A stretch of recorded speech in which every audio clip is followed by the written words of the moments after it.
This is KXSF 102.5 FM, streaming worldwide at www.kxsf.fm. And you're tuned in to Spark with Kellee Marlowe, informing minds, inspiring ideas, igniting innovation. Let the conversation sink into your soul. This is Kellee Marlowe, host of Spark. Today I'm talking with Jonathan Pritchard, a mentalist to Fortune 500 companies and author of Think Like a Mind Reader, on leveraging the power of persuasion through understanding how people's minds process information. Okay, thank you for joining me on Spark today, Jonathan. You are super welcome. I'm glad to have the opportunity to chat. What is a mentalist versus a magician? For me, the best way I've learned to explain it is a magician does tricks with objects like coins and tigers and stuff. And a mentalist does tricks with information and details. They're both based off trickery, but it's just kind of a different flavor. Do you have to be naturally intuitive to become a mentalist? I don't think so. It's kind of one of those things of it's just like any other kind of skill. When you first start, you're going to be awful at it. It's going to feel uncomfortable, and there's not a lot of bandwidth you have to talk about the intuition or the feel of it, kind of like a musician would with music. It's just that intuition comes along as you get more and more skillful at doing the tricky stuff. So you do become highly intuitive over time then? It's kind of one of those things of if you've been in the same situation 1,000 times, you've seen the 5 most likely ways that somebody is likely to respond, and you've got 1,000 times more experience than that person. It looks like you're supremely intuitive to that other person because you can see how their reaction is playing out and then adjust accordingly. But it's not a magical process or anything in terms of being able to see how the percentages play out of likely responses, if that makes sense. So you're really good at statistics. It kind of is. Yeah, it's kind of one of those things because every performance is another data set of real life feedback from real life humans about their natural responses, which to me is way more valuable than getting a focus group of 10 people and then asking them, tell me, what color is this smell to you? Like that doesn't make nearly as much sense. So you never get it wrong though, right? It's kind of one of those things of, as a professional, I'm being paid to be good at my job. And when you have the rock solid foundation of, yeah, I'm really, really confident that this is going to go very smoothly, then you've got the freedom and the availability to take some creative, artistic chances that may or may not work. If it works, then it looks like an absolute miracle.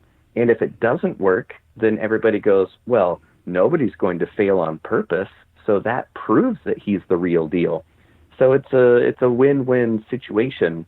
But if it were just guessing the whole time, then I don't think I would be right enough to be able to call myself a professional. So that's why in a magic trick, the tiger's going to show up. In a mentalism trick, I'm going to know the details because it's just designed that way. So I've read that the way you do that is you have the ability to manipulate the audience's memory, influence their thoughts through subtle technique of psychological suggestion. How do you do this? Mm-hmm. Part of it is understanding that the human mind feels a lot more powerful than it actually is in certain ways, because a way to think about it is our brains work off of something like, 12, 15 watts, which is about the same amount of electricity that runs a light bulb in a refrigerator. Like, that's it. That's the whole thing. So so the brain has had to come up with some shortcuts and just using assumptions about how the world works so that you don't have to expend as much energy testing every single thing. People aren't going to be able to actively recall every single detail of everything that's happened for the past 10 minutes. The unimportant details, you make them more interesting, and the important details that they would need to actually solve the mystery make them very boring, that your mind won't even attend to it in the first place. So it's from the design level of understanding what would be interesting to your audience and then making the secret, tricky details just so uninteresting that your brain won't even catalog it as having happened in the first place. So that at the end, when you're trying to replay what happened, you're just recalling the most interesting details, which actually have nothing to do with how the trick actually worked. It's kind of impossible for you to be able to reconstruct what all happened because your mind didn't even pay attention to it in the first place. So you'd have to imagine it whole cloth on the back end. It's just your mind is lazy and we work with it. So you're creating the shortcuts and then you're suggesting to them what they actually remember. Right. Your brain already has those shortcuts and strategies in place due to thousands and thousands of years of evolution and surviving in nature, right? So those hiccups are already there, and it's just being aware of them and then developing a strategy that makes use of them. That's the real genius of the field of magic. So does that mean that you can always make people believe they're seeing someone or something else because you're basically having them refocus on what you want them to focus on? Exactly. And that's why it's not a cultural thing. It's not this only applies to Americans or anything like that. This is fundamental human cognitive processes, which is why magic works all over the world. Doesn't matter where you grew up. When that tiger shows up in that box, that's impressive. Where'd that come from? I thought it was empty.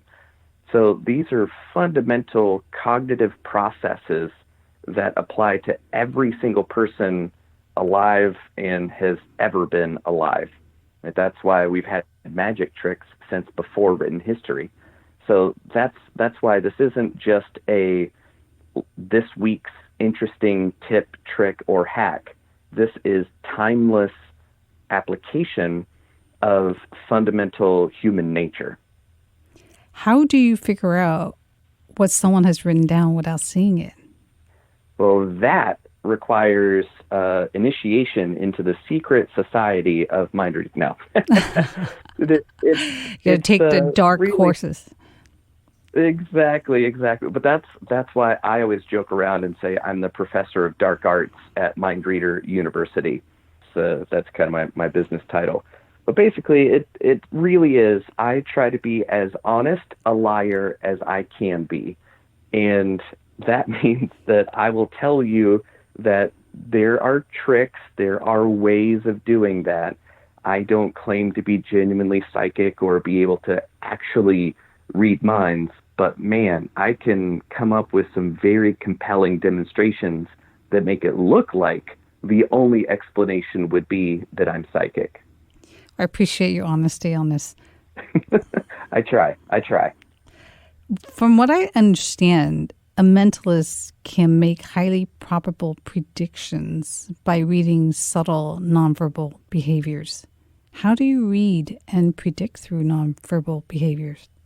This is kind of one of my favorite rabbit holes because it kind of goes back to the statistics world, which is that being able to read body language and micromuscular reactions and anything like that, it's pretty much founded on a belief or an assumption that there are universal physical displays of internal emotions and experiences, and there aren't any. There are no universal displays of happiness or sadness. It's culturally contextual.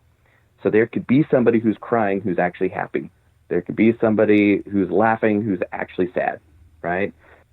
If you understand the framework of that person's experience, you have enough pre-existing interaction and exposure to what their normal baseline is. You could then get really good at being able to understand their behavior as it's different from their normal behavior and identify differences that way. But for anybody to claim that they can just look at a stranger and tell you exactly how that stranger is feeling is about as real as me being able to read minds. Being able to do that comes from having the same experience over and over and over again, and then seeing the most common ways that people react to it.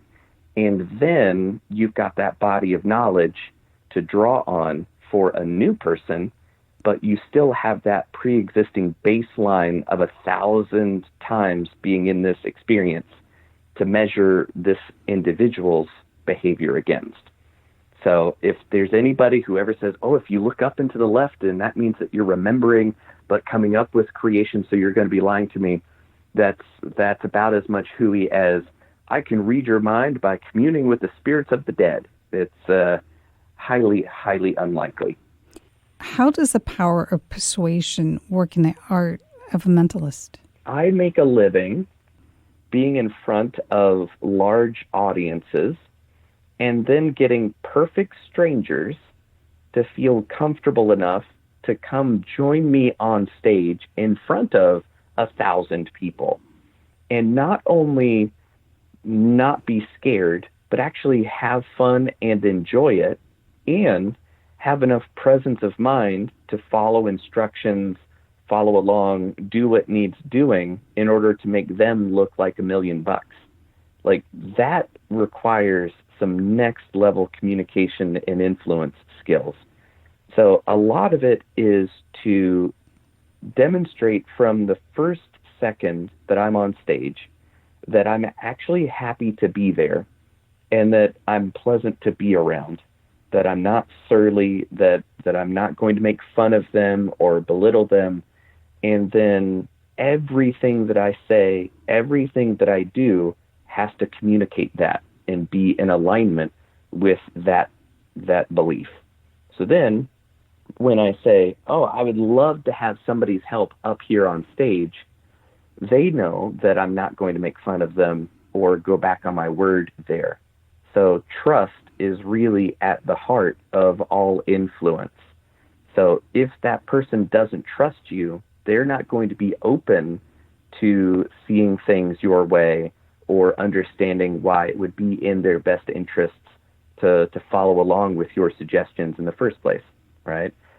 So trust is built from good communication skills, and it's maintained through an alignment of stated goals and actual goals as evidenced through your behavior. So you have to say you're going to be awesome, then you actually have to be awesome, and then people are going to trust you to be awesome in the future. And you can then use that connection to help influence somebody else's decisions because they think, man, I want to be awesome. This looks like a great time. Yeah, I'll follow along and do whatever you're asking me to do because I can trust that it's going to be a fun experience. Just like in real life. Just like in real life. Exactly. If one wanted to acquire abilities of a mentalist, how would one do this? Exactly the same way that I have, which is I got a beginner magic book, and every single beginner's magic book has, here are some card tricks, here are some coin tricks, here's some mind reading tricks, here's some rope tricks. And first layer is you learn how the trick works, but then that's not enough for you to be able to make the trick be amazing, because you got to put all the pieces together. You got to say the right thing, you got to do the right thing, and you got to do both of those at the right time and do them in the right way. Only once all of those elements are together, then you'll have the magic effect. And once you learn to create a magic effect instead of just an interesting puzzle, then you'll have enough experience to appreciate how important your communication skills, how good they've got to be in order for any magic trick to happen in the first place. You start to think about how and why these tricks are possible in the first place, and that gives you the picture into somebody's mind in a general sense beyond just this trick and how this trick works. Interesting. So after you learn the tricks, you need to build that rapport through communication. And that's the part where you have to be really smooth. You have to really connect with your audience. And you have to be able to persuade them that they can trust you. Exactly.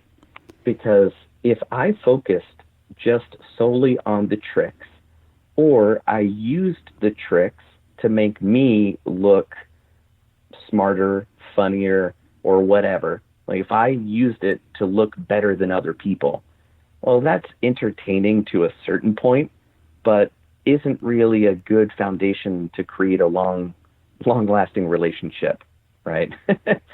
So Yes. ultimately, the tricks should just be a vehicle or a context for you to showcase how much you care about your audience, to showcase what amazing things they can do, make them the star of the show by choosing tricks and material that sets them up for success.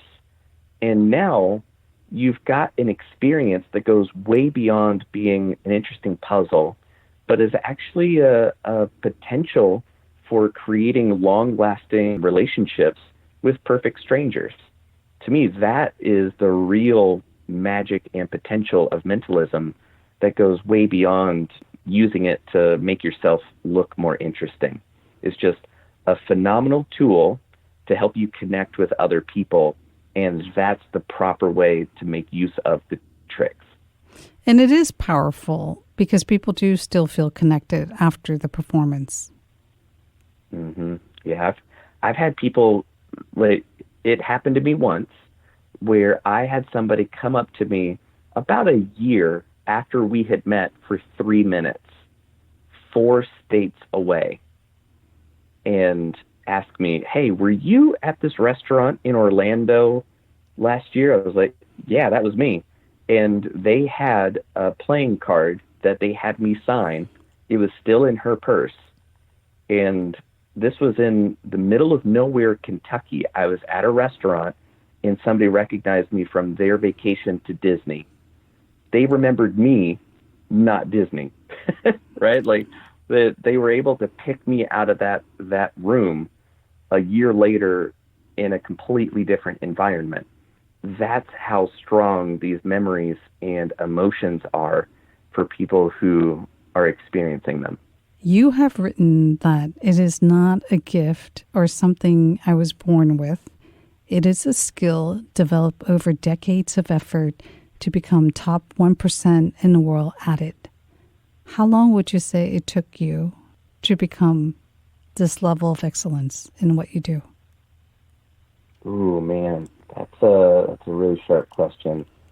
One of my mentors who I never got to meet, but I read everything he wrote, he said that any 5-year-old child can do anything you've seen me do, as long as they have 25 years worth of practice.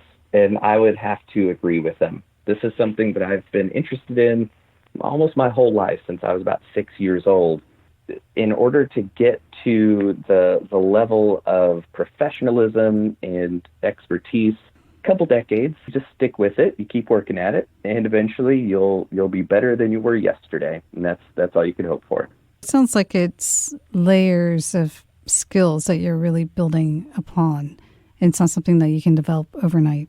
Exactly, because there are some tricks in method terms that I could teach you how to do, and you could you could do the trick in the next 30 minutes, but it would take you at least a week or two of constant practice to turn it from a trick into a really, really compelling puzzle.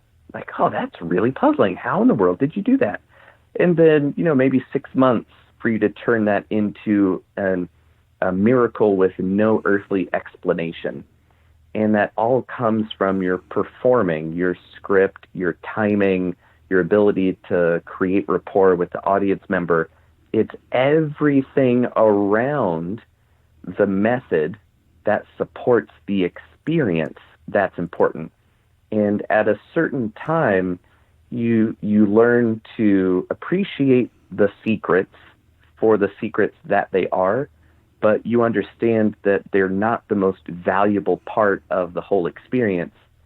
The valuable part of the experience is the connection you make with your audience, with the participant, with the volunteer, and the people in your life.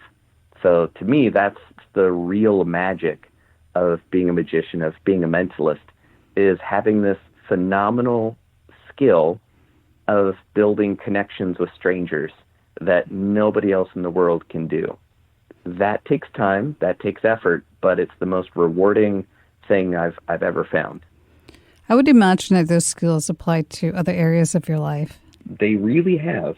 And sometimes it's one of those, boy, I can't believe it took me so long to put these two dots together to see how they're connected, because, boy, I'm supposed to be this world-famous expert at this, and it still took me years to realize how it impacted this area. I'm still human. But yeah, the same psychology that works on stage works off stage for myself and anybody else that's willing to put in the work. It's learning to identify opportunity, have the gumption to ask for it, and just develop the skills of learning to see it when it's there and to create it when it's not. How would you say people could apply these skills into their lives? Because it sounds like, just your ability to connect with strangers, right? That's a really important skill to have, is the ability to just connect with anyone. So imagine that you can do that anywhere you go. Right. And it's really easy for anybody listening to this conversation to let themselves off the hook and to say, well, it's easy for Jonathan. He's just so outgoing.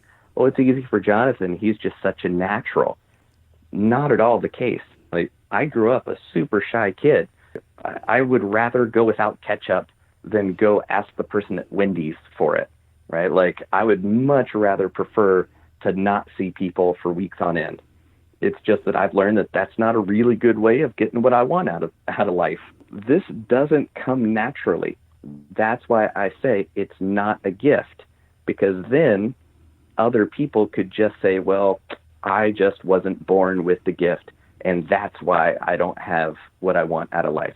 So really, it's about finding a mentor who's already doing what it is that you want to be doing, and then figure out what their script is, what their staging is, what their blocking is, all those showbiz terms of what are they saying, what are they doing to get the response or the outcome that I want, and then you just use their script, use their blocking. It's just like learning a play.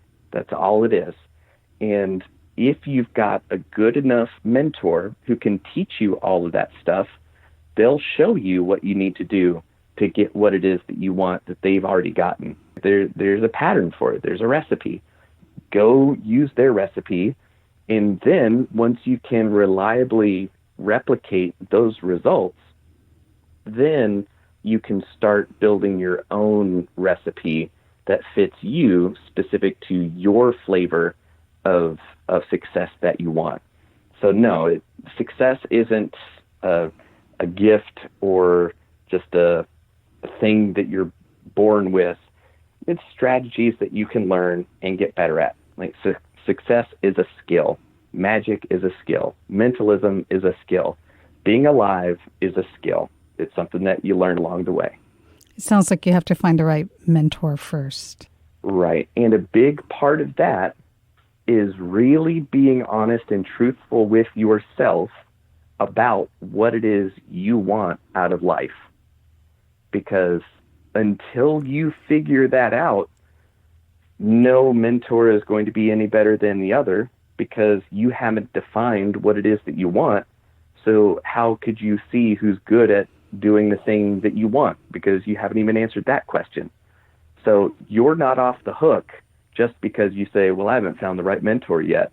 Well, it's because you haven't figured out what you want first. That's why that saying, when the student is ready, the master appears, to me, it's not magic. That's just how the world works.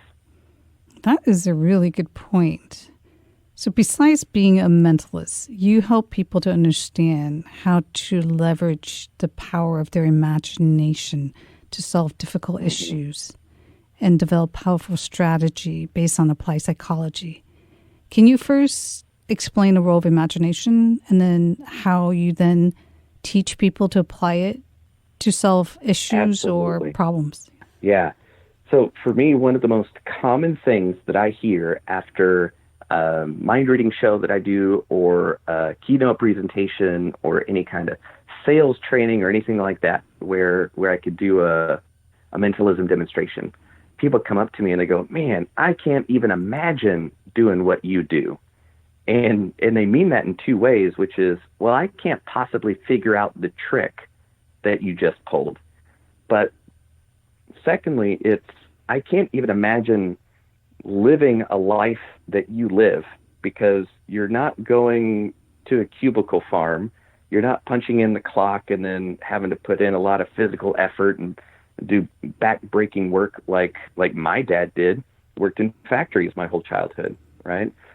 Many people can't even imagine a different trajectory for their life than the one that they're currently on.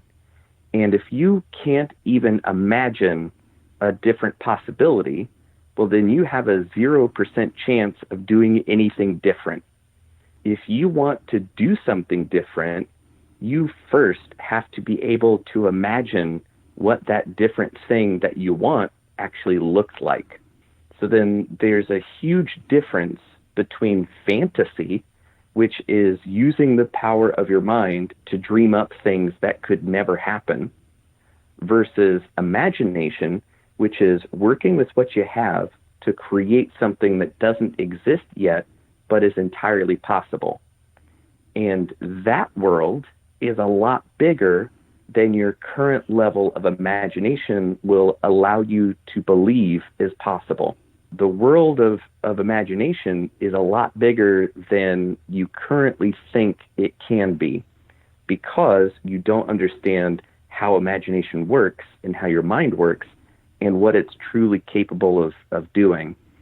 Once you understand how the system works, how your mind works, how you interact with reality, then you can develop more effective strategies for making it do what you want it to do.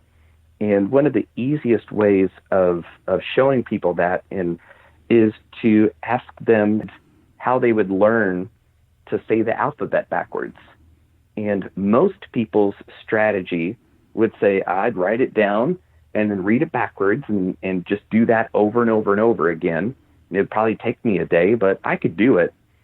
And then I teach them how to do it in about 3 minutes, using a combination of narrative, storytelling, visuals, interesting pictures, comedy, and all the ways that your mind is interested in engaging with reality.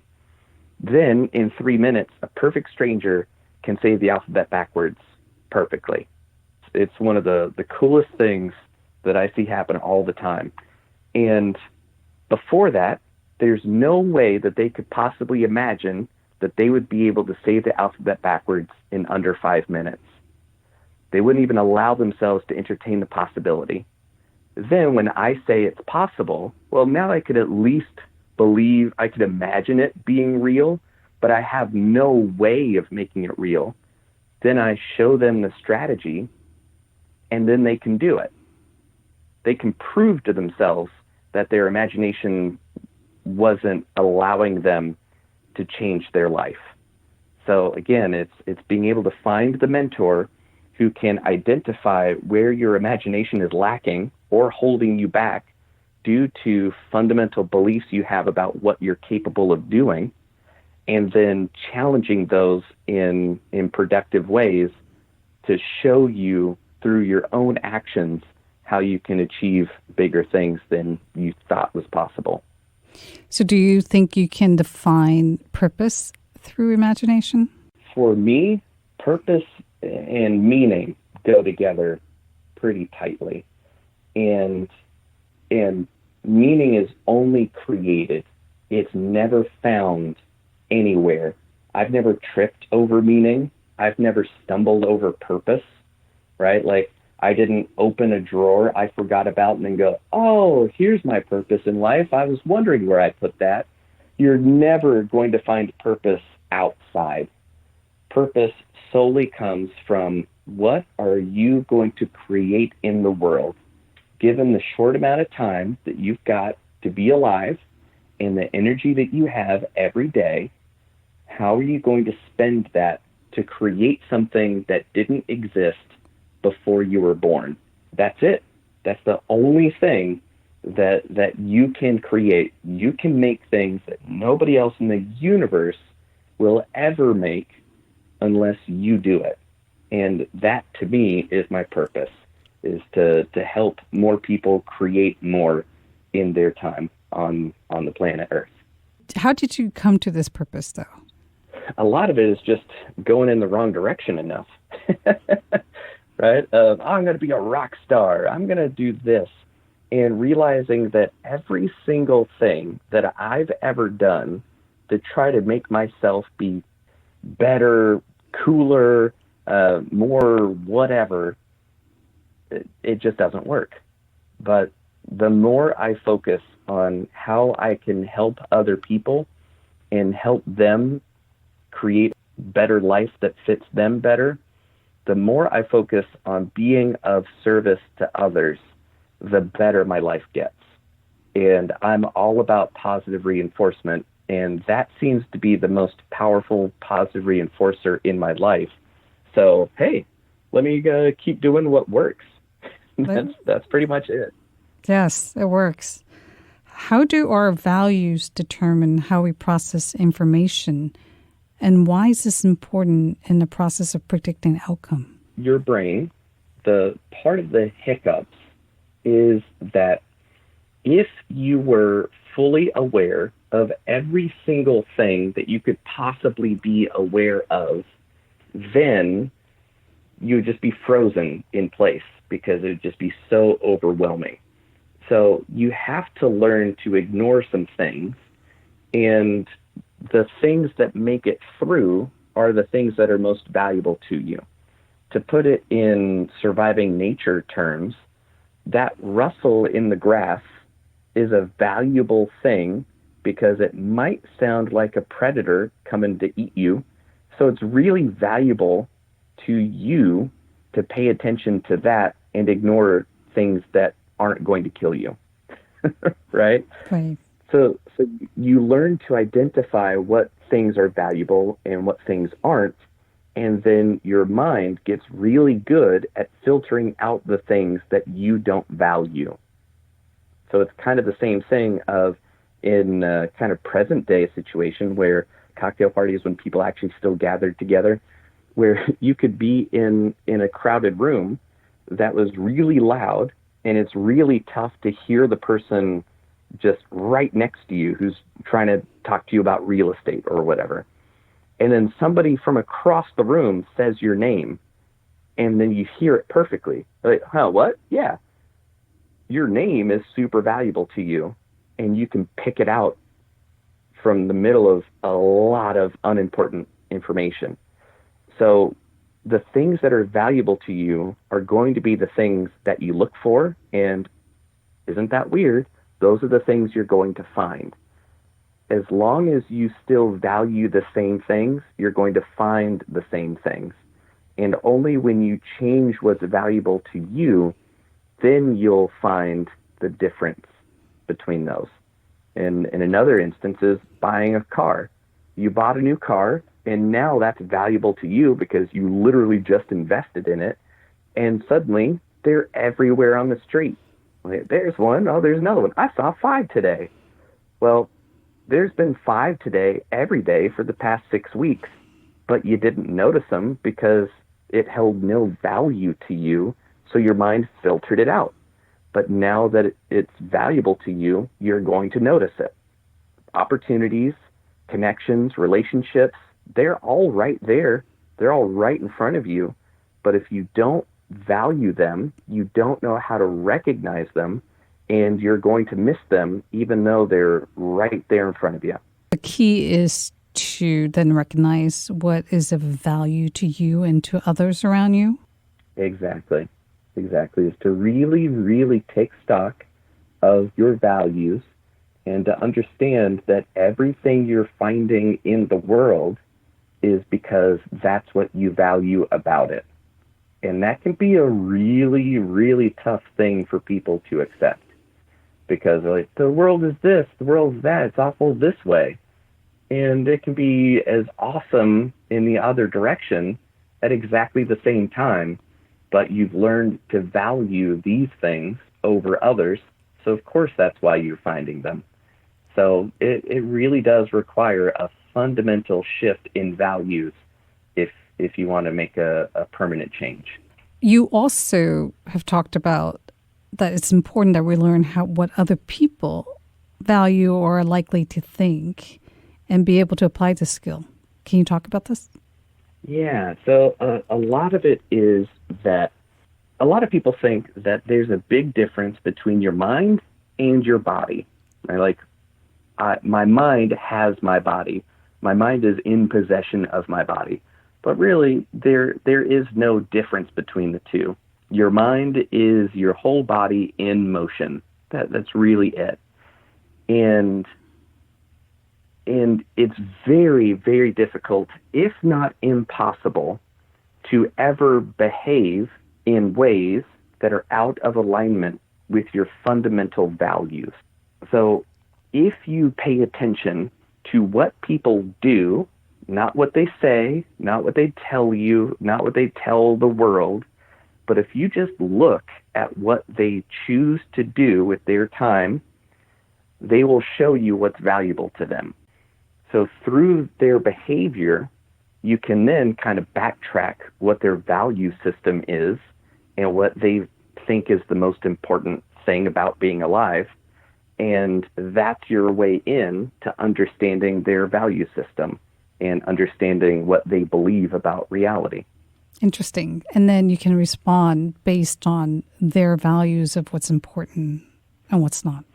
Exactly, because if you're a really skillful communicator, you can then frame your perspective in terms of their values that they already know and understand in order to make that connection.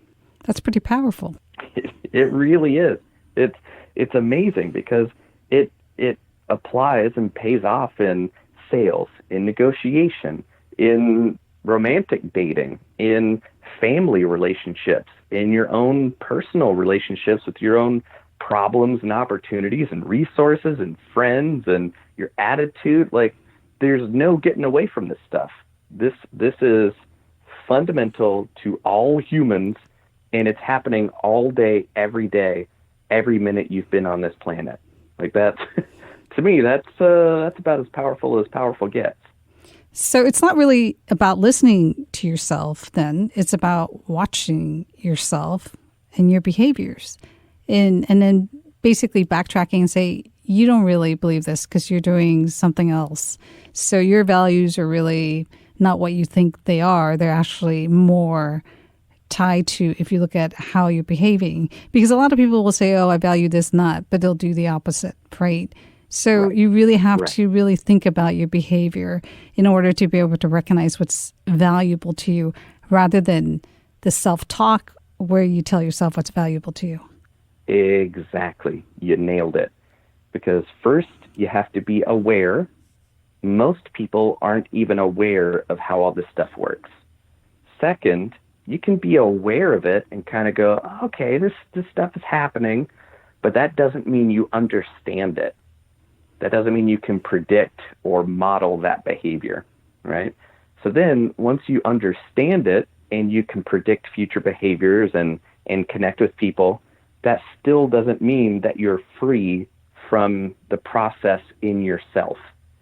So awareness, understanding, then liberation and freedom from that internal conflict of saying one thing and doing another, believing one thing about yourself, but actually behaving in a completely different way, and the inherent conflict between those two. So kind of that peace and comfort with yourself comes from a total integration of your stated and actual values being the same thing, and not having to lie to yourself, not having to lie to your friends, not having to lie to your family or anybody else for any reason. To me, that's a good life.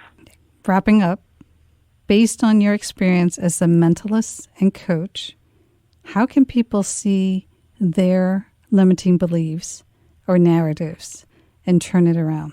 It's really, really tough to do by yourself.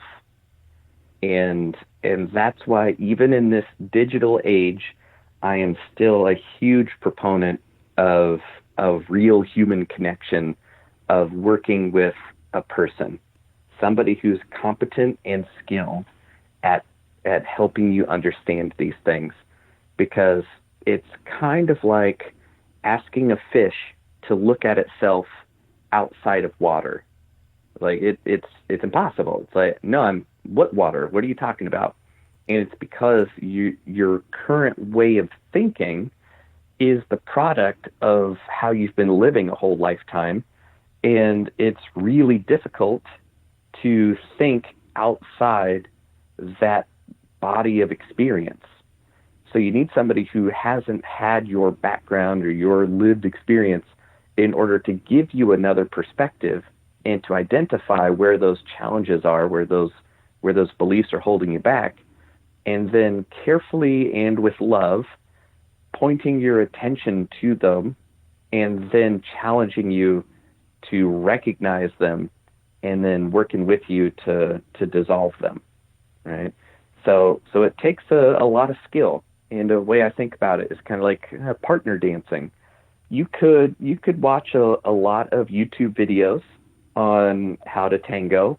You could tell me that it's a 7-count dance with or whatever, right? You could give me all the technical details, but that still doesn't mean that you're a great tango dancer.